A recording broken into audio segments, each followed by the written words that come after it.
reconvene our Tuesday, August the 13th meeting, City Council meeting. Moving now into our order of business. We have no ordinances on final reading. Moving into ordinances on first reading, we have several planning items this afternoon. Madam Clerk, if you would, I believe we're going to start with 8A, the Planning Commission version. Can't hear you. I can't hear you.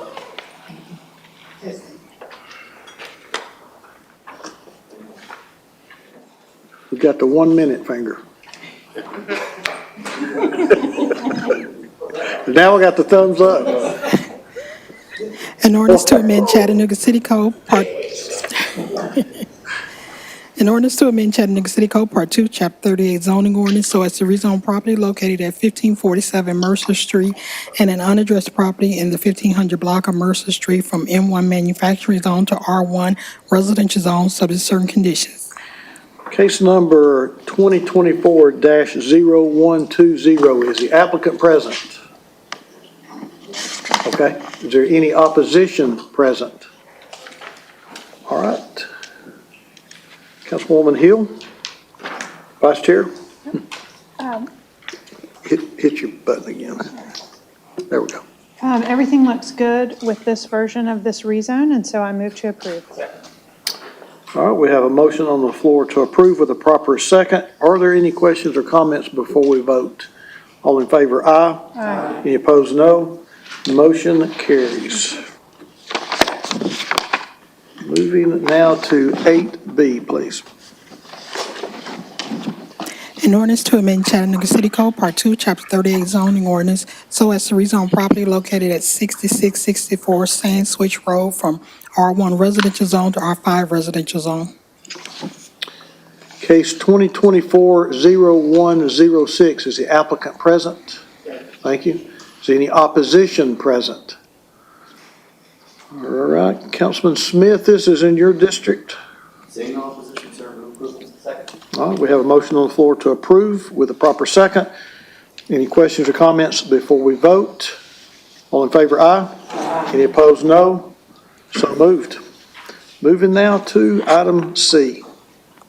An ordinance to amend Chattanooga City Code Part 2, Chapter 38 zoning ordinance so as to rezone property located at 7518 Standard Gap Road from M3 warehouse and wholesale zone to RTZ residential townhouse zero lot line zone subject to certain conditions. Case 2024-0107. Is the applicant present? Any opposition present? Councilman Ledford, this is in your district. Yes, sir. Been tracking it from relatively close. You want to hit your button? Thank you, Chairman. Been tracking this project very close in conjunction to a previous case we had in adjacent property. So all conditions have been met, and communication with the adjacent neighborhoods moved to approve. All right. Second. We have a motion on the floor to approve with a proper second. Questions or comments before we vote? All in favor, aye. Aye. Any opposed is no. So moved. Now moving to 8D. An ordinance to amend Chattanooga City Code Part 2, Chapter 38 zoning ordinance so as to rezone part of a property located at 7437 Shaliford Road from R1 residential zone to RTZ residential townhouse zero lot line zone. Case 2024-0108. Is the applicant present? Okay. Any opposition present? Councilman Ledford, this is in your district again. I see no applicant nor opposition. No, sir, but we do need to consult with RPA for the next week, so I make a motion to defer until August 20th. Oh. All right, we have a motion on the floor to defer with a proper second. Questions or comments before we vote? All in favor, aye. Aye. Any opposed, no. Motion carries. I do remember you making that remark, and I'm using my new agenda that we just received, and I didn't have those notes on it. Thank you. Yes, sir. All right, Madam Clerk, 8E, please. An ordinance to amend Chattanooga City Code, Part 2, Chapter 38 zoning ordinance so as to rezone properties located at 600 West Main Street and 1601 Reggie White Boulevard from UIX4 Urban Industrial Mixed Use Zone to DCX8 and DCX20 Downtown Commercial Mixed Use Zone. Case 2024-0086. Is the applicant present? Thank you.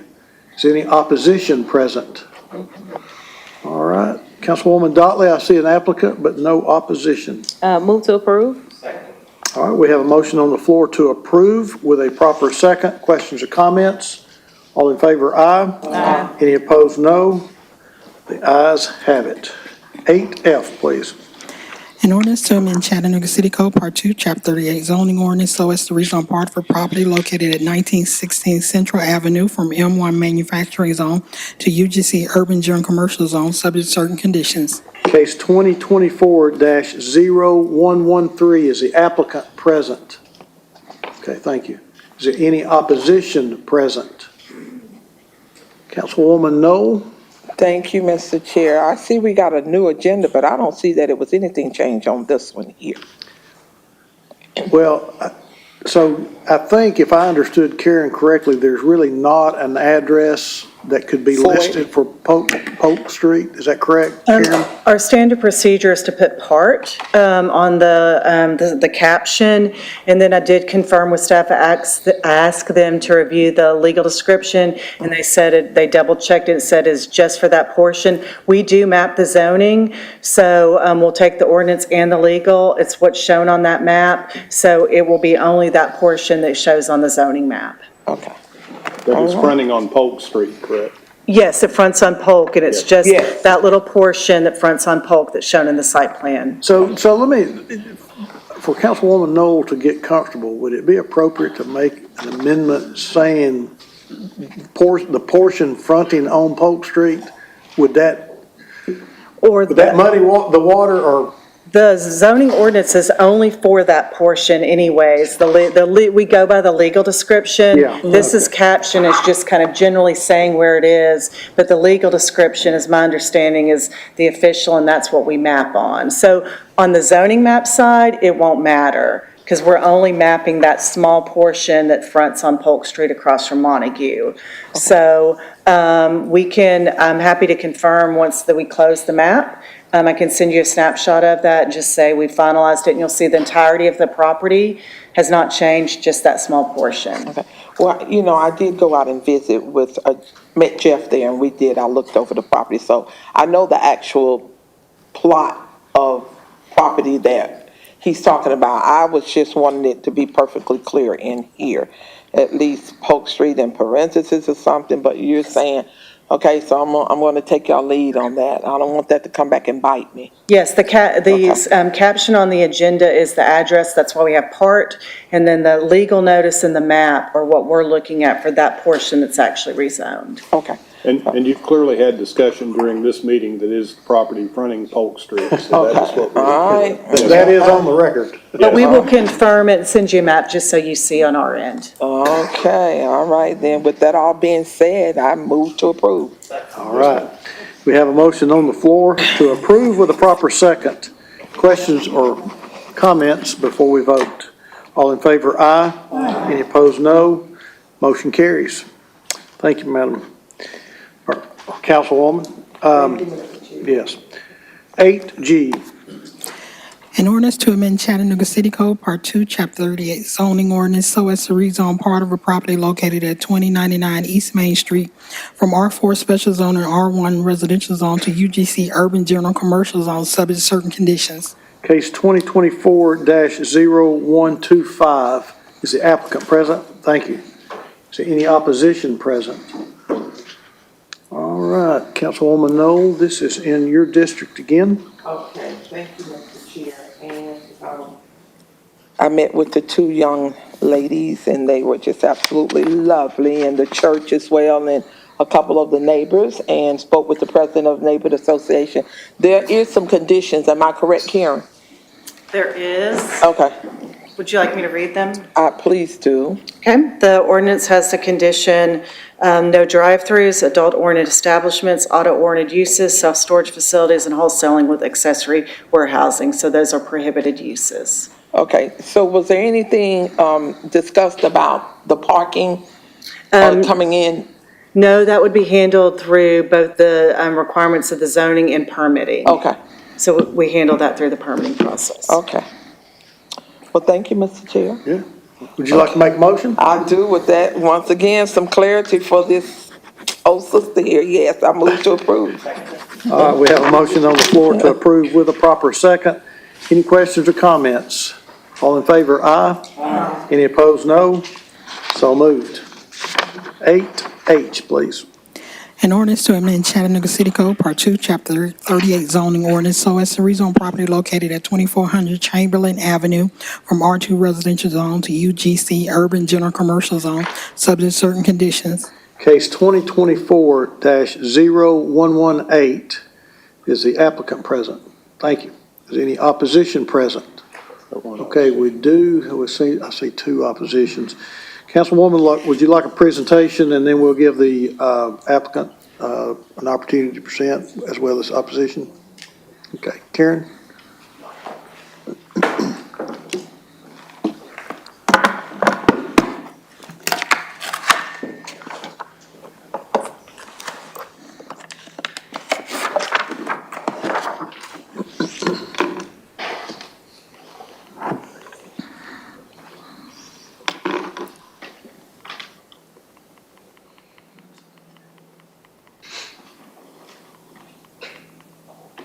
This is request at 2400 Chamberlain Avenue, a rezoning from R2 residential zone to UGC urban general commercial zone with conditions. The applicant did propose conditions from the beginning. The proposed use is single-unit attached dwellings. Those are 7 units, attached dwellings. There was an opposition at Planning Commission, and it does come with a recommendation to approve. So 7 units, about 0.15 acres. The orange on the map is R2 residential zoning. There is a UGC to the southeast of the site, and an RTZ just east of the site. The proposed conditions from the applicant were residential use only and maximum height of 3 stories. There's been no recent zoning history for the site. The UGC to the southeast has conditions of maximum building height, residential use, maximum 4 townhomes, and access from the rear alley only. And then the RTZ zoning to the east, staff just noted that that was more appropriate at this location to meet Area 3 plan goals at the time. The site's surrounded primarily by single-unit residential land uses. There are some 2-family dwellings in the area. The proposed residential, staff noted the proposed residential uses are compatible with adjacent land uses. However, the UGC zone allows for non-residential uses may not be compatible. And overall, the staff does prefer the RTZ zone to implement the Area 3 plan goals, ensure more compatibility. The proposed lot size and frontage is too small, so the RTZ zone won't work at the site, so staff is supporting the UGC zone with conditions. That includes the conditions from the applicant of residential use only and maximum building height of 3 stories. Staff added a maximum of 4 residential units. That's partly reflective of the UGC zone and the action by council in 2021, which was maximum of 4 townhome units at that location. Again, no opposition at Planning Commission. Planning Commission found the request is compatible with the plan and development form and recommended approval with conditions, with the 2 conditions requested by the applicant that did drop off. The staff recommended maximum of 4 residential units, so residential uses only, and maximum building height of 3 stories. Okay, any questions at this time for Karen? Oh, I'm looking for it's Councilwoman Coon, right? I'm sorry. No, okay. All right, the applicant will have 7 minutes and then a 2-minute rebuttal, and then opposition, after he gets through, opposition will have a total of 9 minutes. Good evening, council. My name is Alan Jones with Stone Creek Consulting. So for this project, I did meet with the Ridgedale Community Association back in July 25th. And through that discussion, there were a few residents that had concerns with the number of units. But the request is to build townhomes at this site. And the part of the reason for this development is looking at building some smaller units that can help create some more, I don't want to use the word affordable, but some more workforce housing that can be built in this community. This site is nicely situated across from the Boys and Girls Club, and this site has historically been abandoned for the past, I don't know how many years, and a lot of homeless people living on this property. So this would be a great opportunity to get this property cleaned up. And talking with some of the other residents in the community, they were in support of the higher units. Because if you look at this project, it comes down to a total of square foot that the developer is going to be looking to develop. Whether it's 7 smaller units, but if it's at 4, you're going to be looking at 4 larger 4-bedroom units. And just with the proximity to UTC, the likelihood of this being a 4-bedroom, 4-unit development would be probably college rentals. And my understanding was talking to some of the residents, they would prefer this to be more people investing in the community long-term as opposed to short-term students coming and going from the site. But with that, I'll just turn it over to the opposition or any questions for council. All right. You will have 2 minutes at the end if you so desire.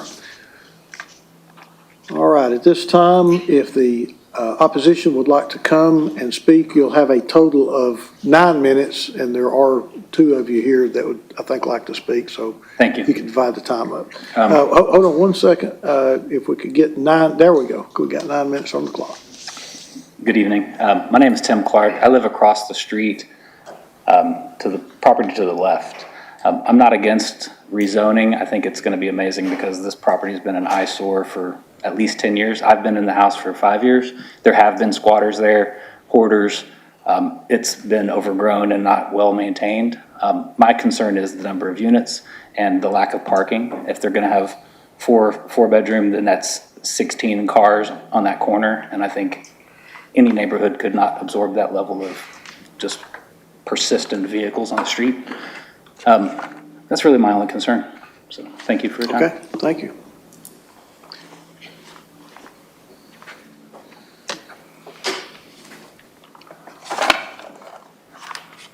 Hello, I'm Jeremiah Reynolds. I'm a long-term resident of Ridgedale and currently the acting president of the Ridgedale Association. I'm not here representing the Ridgedale Association, though. I'm just giving my opinions today. So I do appreciate Mr. Jones coming to the Ridgedale meeting last time and coming and talking with us.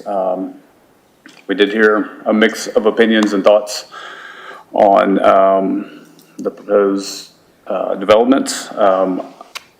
I do also want to say that I was part of the committee that's formed the Area 3 plan, so I do want to talk to some of that as well. I did hear some of that mentioned before. So first, Ridgedale has always championed affordable housing. We are one of the few neighborhoods that have always kept our multifamily zoning in place, mostly R2 with a scattering of up to R4.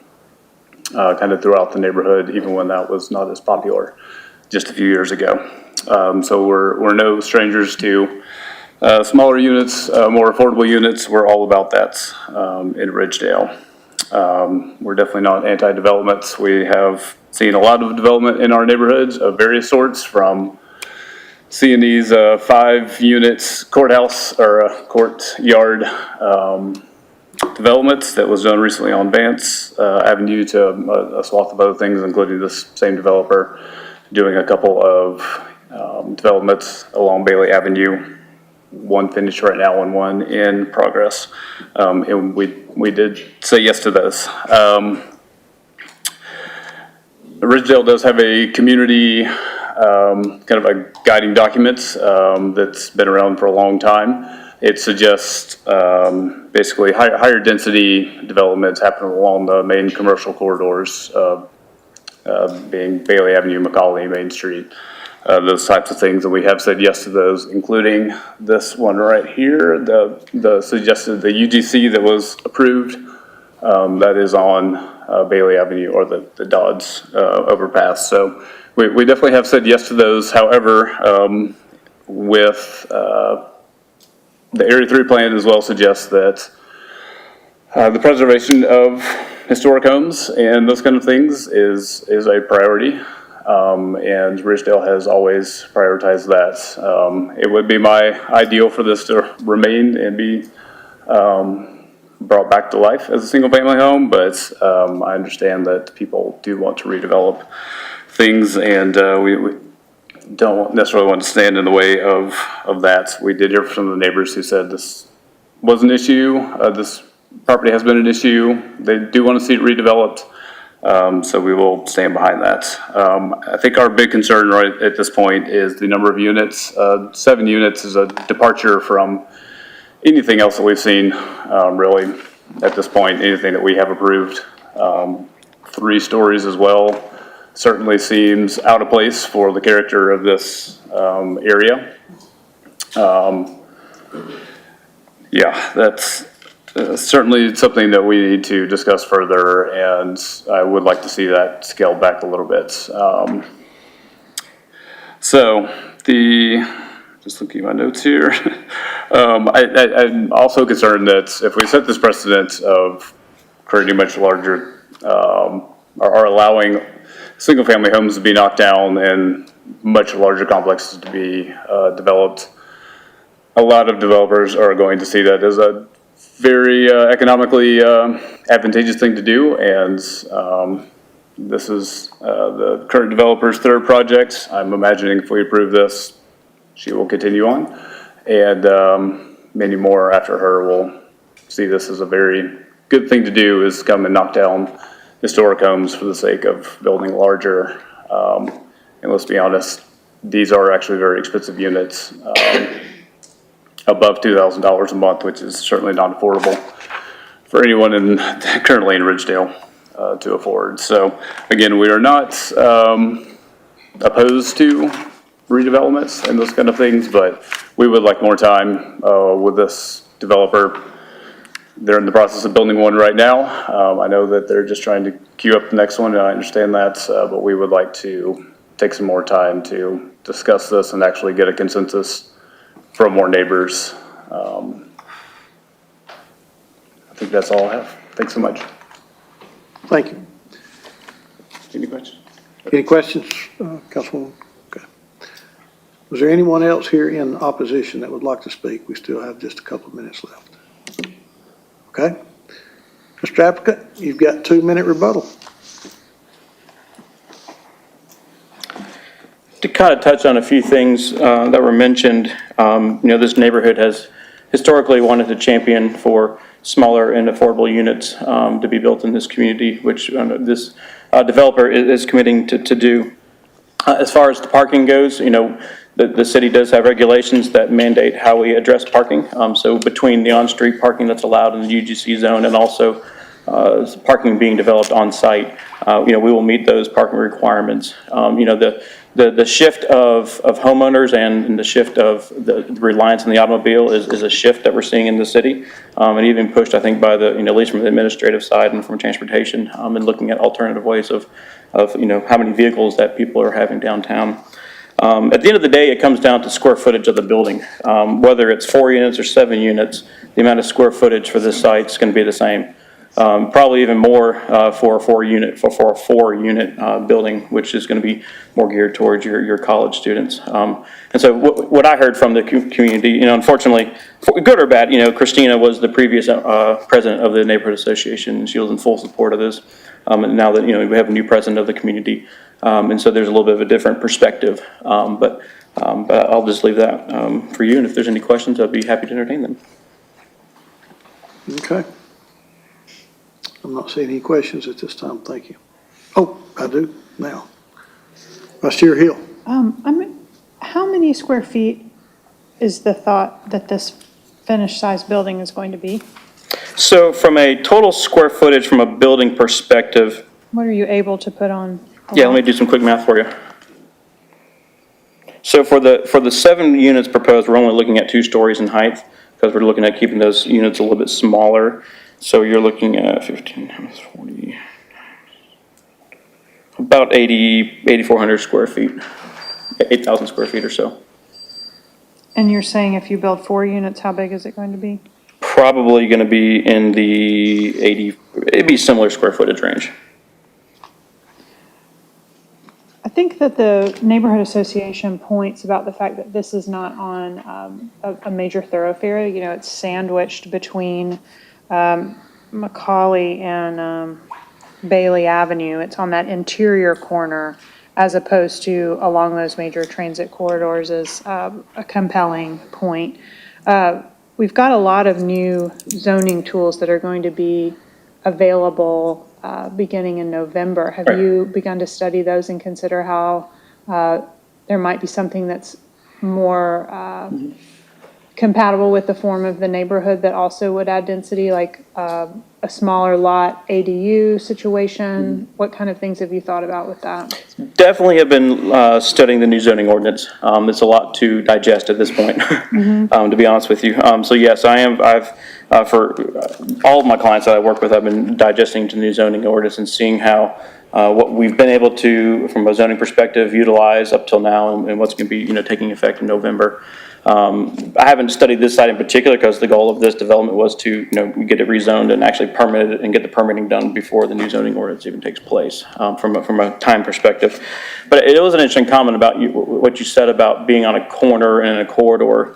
What makes this site a little bit more unique, even though it may appear to be more interior, is it's being right across the street from the Boys and Girls Club. One of the comments that I did hear from one of the residents in the community is having some life on this corner right across the street from the Boys and Girls Club, as opposed to having homeless people living there. Well, and Some Life and this exact project are two different things. 100%. There's like Agreed. a million iterations of Some Life to exactly what you 100% agree. Single family unit versus And I'm this. not, obviously I do not represent this district, but I am a major proponent of a variety of housing, and I think that can be a change for some neighborhoods. And so you always want to have a spoonful of sugar to make the medicine go down, right? And in Ridgedale, the fact that they have been really accommodating and welcoming to a variety of housing, and this has a potential bitter taste in their mouth, just gives me some pause. Sure. That's all. Thank you. You're welcome. All right. I see no other questions. Thank you. Thank you. Councilwoman Coonrod?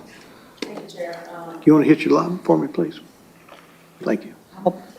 A huge advocate for all types of housing in District 9. And Ridgedale have been accommodating to developers to create all kind of housing as well in this neighborhood. I'm not sure how many people actually travel to see this area. It's actually done changed a lot and moved away from just being single family in this whole area here. And we need all housing types to fit the income levels of our people, and we shouldn't just have to be just looking at a main corridor for people, because neighborhoods are changing a lot all across the city of Chattanooga. But I'm going to honor the request of my constituent at this time and just give it another shot to see more people want to be engaged in the process. I know that Christina was very supportive of it, but as you all know, I believe in making sure that my constituents' voices are heard in the process at all time. So we're just going to defer it for a week, and let's get the developer together with Jeremiah and the Ridgedale community another time to see what we can work on, what needs to be added or taken away, so that we can see housing to be continued to be built across District 9. So move to defer for a week. All right, we have a motion on the floor to defer until August the 20th with a proper second. Questions or comments before we vote? All in favor, aye. Aye. Any opposed, no? Motion carries. All right, that takes us through our ordinances on first reading. Moving now into resolutions. Madam Clerk, let's take items 9A and B together as a group, please. Item A, a resolution confirming the reappointment of Gertha Lee Sharp to the Community Advisory Committee South Region with the term beginning on June 7, 2024 and ending on June 6, 2027. Item B, a resolution confirming the appointment of Victoria Christian Floyd to the Community Advisory Committee Standard for Gap Region with the term beginning on August 14, 2024 and ending on August 13, 2027. All right, we have a motion on the floor to approve items 9A and B with a proper second. Questions or comments before we vote? All in favor, aye. Any opposed, no. Motion carries. Madam Clerk, let's take economic development and human resources together as a group. Items 9C and D, please.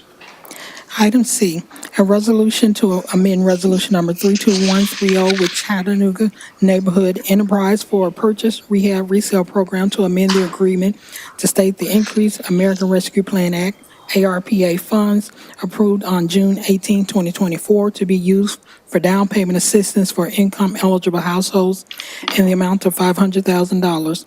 Item D, a resolution authorizing the amendment of resolution number 31262 to increase the 22nd Century Technologies, Inc., PA number 100303 funds by $360,000 to add sufficient funds for invoices through the end of August for a new annual total amount not to exceed $2,360,000.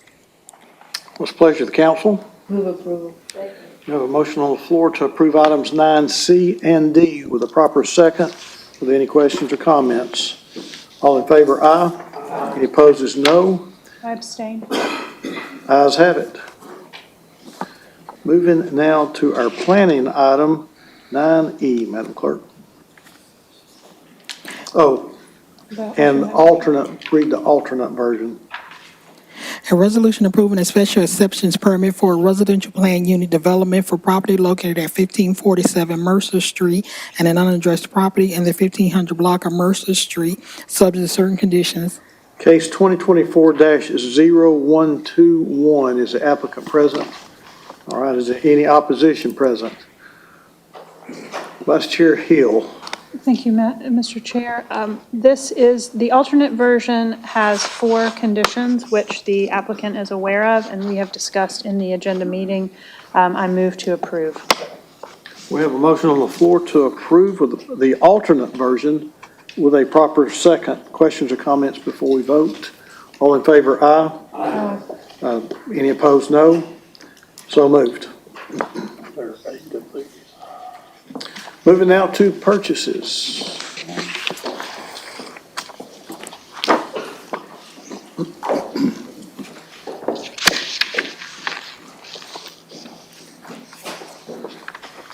Good evening, council. We just have 2 purchases for approval this evening, and then we do have 1 RFP as well as an additional sole source. The 2 requests for increase. First is from Fleet Management Division of Public Works. This is a request for an increase with Sweetwater Valley Oil Company that will exceed the current amount limit due to unforeseen usage of the bulk fuel contract. Fleet Management has approved a $30,000 increase for a new annual estimated spend of $190,000 for year 3. Second is from the Purchasing Department. This is a request for an increase with Coca-Cola Bottling Company that will exceed the current amount limit due to unforeseen usage during the summer months for bottled water by Parks and Outdoors, Sports and Recreation Division, and Public Works. The Purchasing Department has approved a $55,000 increase for a new annual estimated spend of $110,000 for year 1. All right. What's the pleasure of the council? All right, we have a motion on the floor to approve with a proper second. Questions or comments before we vote? All in favor, aye. Any opposed, no. So moved. We have 1 RFP format recommended for approval. This is from the Innovation Delivery and Performance Department, as well as the Department of Parks and Outdoors. They're requesting permission to issue an RFP for visitor analytics software. The market offers a variety of solutions, each with unique features tailored to serve diverse industries. The overall goal is to use the analytics to better understand the needs of visitors and residents, to ensure the selection of a solution that best aligns with the city's processes and meets the needs of various stakeholders. We've opted for a competitive sealed proposal process. This approach will enable a comprehensive evaluation of available options, allowing city stakeholders to gain in-depth knowledge of current market offerings. All right. We have a motion on the floor to approve tonight's RFP with a proper second. Questions or comments? All in favor, aye. Any opposed, no. Motion carries. We have 1 sole source purchase to report. This is from the Street Maintenance Division of Public Works. This is for repairs for Road Tech RP 170-160 asphalt paver for the Street Maintenance Division, the amount of $20,014.80. Aztec Industries is a sole provider for parts and service. Thank you. All right. Thank you, ma'am. All right, moving now into committee reports. Councilwoman Coonrod. Councilwoman Knoll. No report. Councilwoman Dotley. We will have a public safety committee meeting next month. All right, thank you. Councilman Smith. No report, Mr. Chairman. Councilman Ledford. No report, Mr. Chairman. Councilman Hester. No report. Councilwoman Burrs. No report, sir. Vice Chair Hill. No report. All right, and I do want to make the council aware that next Tuesday, I believe that's the 20th, yeah. Next Tuesday, the 20th, at our strategic planning at 2 o'clock, the CARTA Executive Director will be coming to sort of lay out their plans, and we're going to have it back in the conference room so that we can get around the round table, and I know we always have a lot of discussion about plans that CARTA may have, so just make that note. All right, Mr. Attorney, I think we have a couple of other business items here. Yes, sir, only 8. Only 8.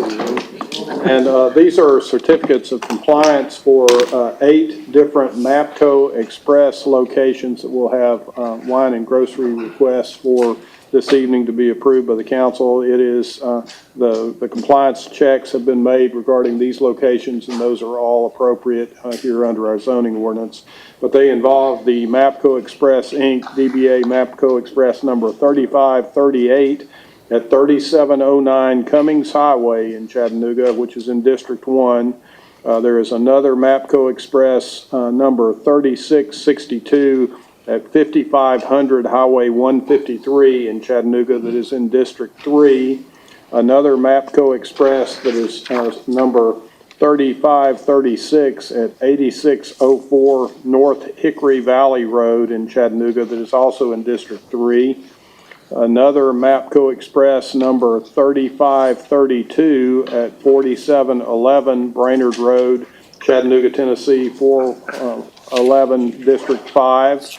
Another MAPCO Express number 3692, 6200 Lee Highway, Chattanooga, Tennessee, in District 6. Another MAPCO Express number 3687 at 7701 Lee Highway in Chattanooga, that's in District 6. Another MAPCO Express 3660 at 6120 Highway 58, that is in District 6. And lastly, another MAPCO Express number 3678 that is at 1227 East Main Street in District 8. All of those locations are appropriate here under the court ordinance we have in the city. Thank you, Mr. Attorney. Okay, one more city. All right, we now come to the time on our agenda that we recognize persons wishing to address the council. Mr. Attorney, if you would read the rules to do so. Yes, sir. And at the end of each council business meeting, the chair will recognize members of the public who wish to address the council, and here's your rules. Each speaker wishing to address the council can only be recognized at the microphone provided up front for that purpose. You can't have more than 3 minutes to speak, and you can address the council only upon matters within their legislative and quasi-judicial authority, and not on matters which are not under their authority or regulated by other governmental bodies or agencies. You can't use vulgar or obscene language, and you can't use the floor to personally attack or personally denigrate others. Address your comments to the council as a whole and not make comments towards individual council members. And lastly, do not engage in disorderly conduct or disrupting a public meeting, which is prohibited by Tennessee law. And someone commits that offense if a person substantially obstructs or interferes with the meeting by physical action or verbal utterance with the intent to prevent or disrupt a lawful meeting or gathering. Having stated those rules, please go ahead, Mr. Bell. Well, let's get 3 minutes. Thank you, ma'am. All right, well, thank you, Mr. Attorney, Chair. Monty Bell, the homeless journalist, right here in Fox, the man with the $1 trillion boards, former candidate for the city mayor, 2022, 2021, 2020. We can go all the way back. This residency challenge. Mr. Chair, I've been requesting some additional time, and I'd like to have it tonight for several reasons. Of course, you all are aware of the scheme that's going on at your food city I'd like to know whose district that is. I've got a police report. Mr. Attorney, were you able to waive the $2 for your police report for the theft? If so, I'd like to go pick that complaint up tomorrow. No, sir, every citizen has to pay the charges that are available. Okay, well, let me, with the time remaining, I haven't gotten an answer from the chair if I can have more time. Well, I haven't heard anyone asking for your time to be extended, so as of now, you've got 3 minutes. Okay, the ridiculous residency challenge. Who am I? And how did you all allow someone that I've never met a day in my life, never seen until tonight, to challenge me? I'm Monty Bell Du Bois. I started the first program for kids in the United States in 1992.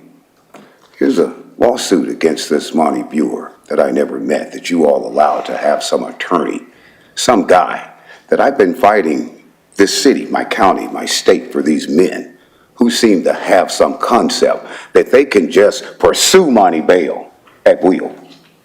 Never met you a day in my life. Some people will be Mr. Bell, lucky. Sir, let me please finish address this. the This is, council. we're addressing the Address the council. council. You all allowed this to happen. Monty Bell was the voice of the community kitchen for 15 years, whether you liked it or not. 727 East 11th Street.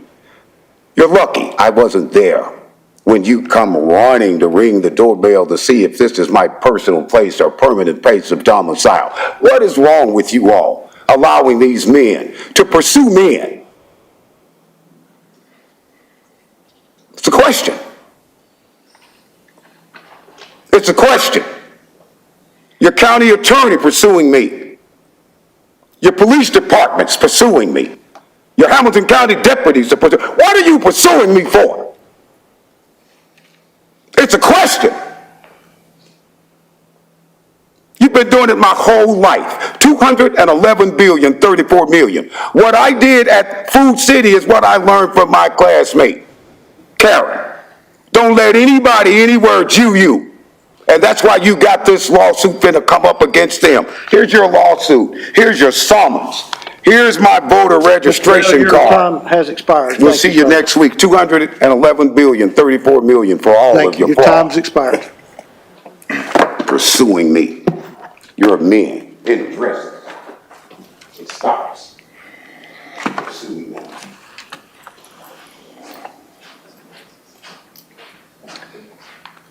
If we could have another 3 minutes on the clock, please. Thank you. Hey, Council, John, Duncan Avenue. I'm actually wanting to speak about the housing that was proposed adjacent to my neighborhood and why I am for it and why we should consider voting for it next week. I will not be here. The truth of the matter is the parking issue is one that will not be addressed. If the same size building is built, it'll be less units with more college students, which are independent individuals, more likely to have a personal vehicle. So if you want less cars, counterintuitively, you could actually have that with more units. But the second thing is we don't have a parking crisis. We don't have an abundance of land tax crisis. We have a housing crisis, and this helps. If you think of affordable housing like a game of musical chairs, and the unaffordable houses are chairs that are red that not everyone has access to. By removing those red chairs, you actually make it more difficult for the people who can't afford higher price houses. That is to say, by taking away higher price units off the stock, people that could afford those are now going to compete for cheaper units. But people that can only afford cheaper units can't go up. By reducing the stock and by allowing for 4 units of larger size on that property, we are reducing more affordable housing by doing that. We are not reducing parking, even though in my mind, parking shouldn't be a consideration.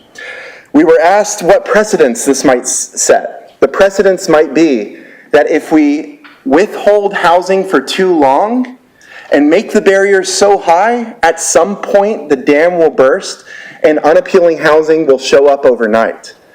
Every neighborhood deserves the right to incrementally grow as it sees fit and as it needs it. And when we don't allow that, huge swaths of large buildings will eventually pop up. Across the street from me is 24 units that took the place of a parking lot. It is, by my standards, not beautiful to look at, but so much more beautiful than an empty parking lot. Less crime has taken place there. There isn't this urban heat index that's happened. Trees have been planted. And though those units are themselves not affordable, they are workforce housing. And every person that occupies them will not be competing for affordable housing downstream. So as someone who lives in the Highland Park community, who knows that the people who won't get these units because there's fewer, they will then come looking at my community and other nearby communities like Orchard Knob, Avondale. We need to consider the fact that more housing right now, any way we can get it, is preferable than kicking the can down the road. And all we will probably end up with is the same amount of human beings living on that lot, but they're now all college students rather than a single mom with an affordable unit for her kids.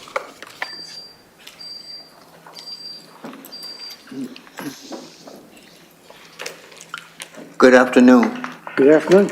My name's Edward Green, Jr. I live at 4101 Gale Drive. It's in Miss Coonrod's district.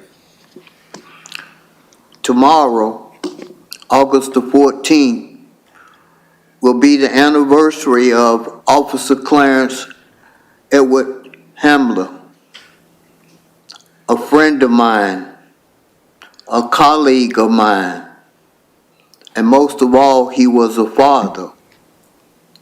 So on behalf of Wanda, Christopher, his son, Bryant, his son, we say we'd like the last 2 minutes that I have be a moment of silence in memory of Officer Clarence Edward Hamler. Thank you.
Gone, but not forgotten. Thank you. Thank you, Mr. Green.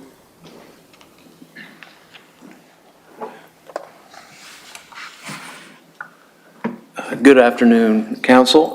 Josh Branham, 2963 Emnicall Highway, Governmental Affairs Director for Greater Chattanooga Realtors. Real quick, during the recess, I passed out the July 2024 housing data. Should be up there with you all. Something to point out too, this was notable. This was there was a decrease in the median sales price, which is not something that we can report very often. I believe it speaks to the importance of housing inventory, and the more housing inventory that's available, it does help make home sales within reach for more people. So there's that. And as always, we're available to be a resource for you all if you have any zip code specific data needs. I would be happy to provide that for you. Real quick, for some reason, August is very busy in the association world, so we have 2 events coming up. I heard from a number of you that you're able to join us this Friday for our joint economic luncheon with the Home Builders Association at the Convention Center. It's the kickoff of the home show, so your ticket will get you in there. Don't let them charge you twice. So that's your amends to that. Also, the week after that is our red wine thank you with our Realtor members. It's Thursday, the 22nd at the association. I'll send a reminder just to remind you. That's what a reminder is. So I'll send you that as well. And lastly, if you'll allow, our realtors are proponents for community involvement, all 2,700 of them. And while I was sitting here earlier today, received a message from our association president. Is there, can you all, if you're allowed to tell me, is there a plan to recognize Chattanooga's own Olivia Reeves for her amazing gold medal achievement? Yes, I think. There may, okay. And that. To announce it before it's ready, but thank you for asking. Yeah, well, apologies. When your boss asks you to ask a question, you say, yes, ma'am, and you do it. So there's that data, the announcements, that's all I got. Thank you all for what you do. Thank you. Anyone else that would like to address the council this afternoon? Council, I am not seeing anyone. So moved, we're adjourned.